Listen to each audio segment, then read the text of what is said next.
আসসালামু আলাইকুম ভিউয়ার্স, আমাদের চ্যানেল বেঙ্গলি কোরআন শিক্ষায় আপনাদের আবার অনেক স্বাগত জানাই। আমাদের ফার্স্ট ভিডিওতে এত ভালোবাসা দেওয়ার জন্য আপনাদের সবাইকে থ্যাংক ইউ ভেরি মাচ। আর আজকের আমাদের আলোচনার বিষয় হলো ইসলামিক পোশাক। যেহেতু আমাদের এখনকার দিনে অনেক প্রচলিত কথা আছে যে এটা পড়তে হবে ওটা পড়তে হবে, সো আমরা অলওয়েজ কনফিউজ থাকি যে ইসলামিক পোশাক বলতে কি বোঝানো হয়। তো চলুন আজকের ভিডিওটা স্টার্ট করি। আসসালামু আলাইকুম। আজকের আমার প্রথম প্রশ্ন, কোরআন অনুযায়ী পোশাক সম্বন্ধে কি বলা হয়েছে ইসলামে? কোরআনে পোশাক সম্বন্ধে আল্লাহ পাক 7 নম্বর সূরা 26 নম্বর আয়াতে বলেছে, হে আদম সন্তান, তোমাদের লজ্জাস্থান আবৃত করা এবং তোমাদের শোভা বর্ধন করা মানে বৃদ্ধি করার জন্য আমি এই পোশাক নাজেল করেছি। এখন প্রশ্ন চলে আসবে যে কোরআনে তো এই জিনিসটা নেই, পোশাকের এইটুকু আছে, তাহলে এত পোশাক নিয়ে ঝামেলা বা কিছু কিছু মানুষ আছে যারা বলছে এইটা ইসলামিক পোশাক ওইটা ইসলামিক পোশাক, হ্যাঁ, তাহলে এগুলো এলো কোথা থেকে? এরকম একটা প্রশ্ন চলে আসবে। এটা এসছে মূলত হাদিস থেকে, এবং আমরা যাদেরকে ইসলামিক স্কলার বলে ধরে নিয়েছি তাদের লেখা বই থেকে। এবং কেমন করে এলো? আমাদের সমাজে বেশ প্রায় 90, যদি সার্ভে করে দেখা যায়, প্রায় 90% মানুষই কোরআন পড়ে না। আর হাদিসের প্রচারটা সমাজে ব্যাপক, এবং এই পণ্ডিতদের লিখিত কিতাবগুলোও ব্যাপক। মানুষ এগুলোই সচরাচর শুনে থাকে এবং এগুলিরই অনুসরণ করে থাকে। কোরআন কি বলছে সেটা ঘূর্ণাক্ষরেও এরা একবার ভেবে দেখে না, যার ফলে পোশাকের নিয়ে, শুধু পোশাক নয় আরো অনেক জিনিস নিয়ে ভিন্নতা সমাজে চলে এসছে। এছাড়াও আমরা দেখতে পাই কোরআন মাজিদে প্রায় 25 জন নবী রাসূলের নাম এসছে, তাদের কোথাও কিন্তু পোশাকের বিস্তারিত কিছু বলা হয়নি। যদি মানুষ এই কোরআনকে অনুসরণ করত, প্রতিটা মানুষ কোরআনকে অনুসরণ করত, তাহলে আমার মনে হয় সমাজে এই পোশাক নিয়ে এত ঝামেলা হতো না।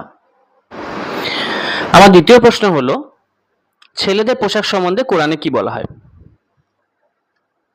ছেলেদের পোশাক সম্বন্ধে কোরআনে আল্লাহ পাক বলেছে, 24 নম্বর সূরা 30 নম্বর আয়াতে বলেছে, আল্লাহ পাক বলছে, হে নবী, তুমি মুমিন পুরুষদের বলো তারা যেন তাদের চোখ সংযত করে এবং লজ্জাস্থান ঢেকে রাখে। আর মহিলাদের সম্বন্ধে কি বলছে?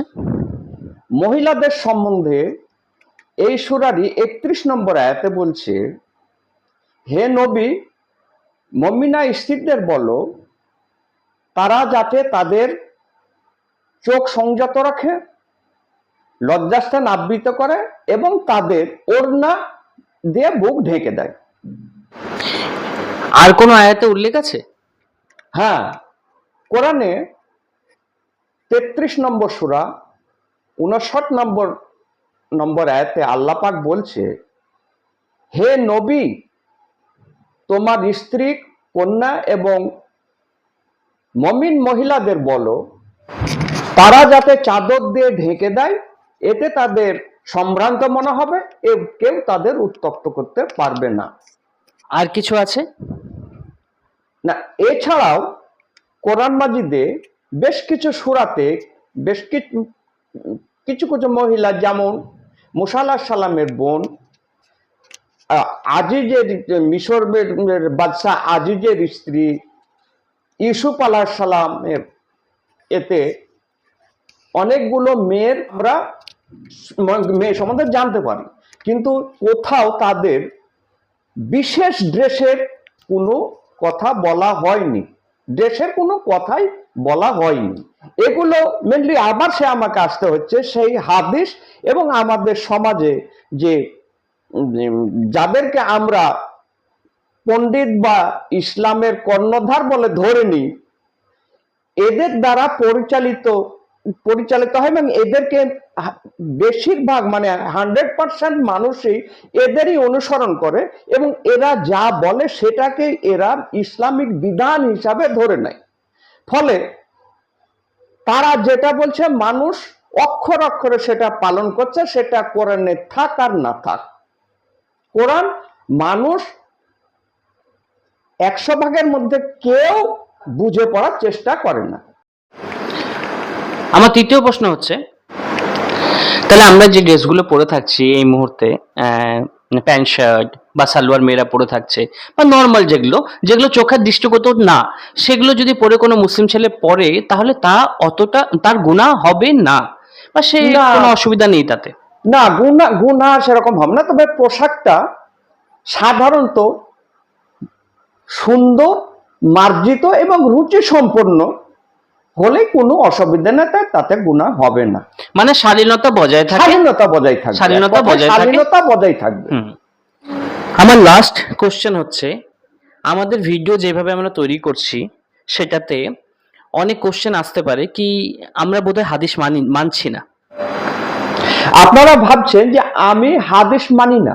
না, আমি হাদিস অবশ্যই মানি এবং এখন আমি হাদিস পড়ি। কিন্তু কোন হাদিসগুলোকে মানি? প্রশ্ন আসবে, কোন হাদিসগুলোকে মানি?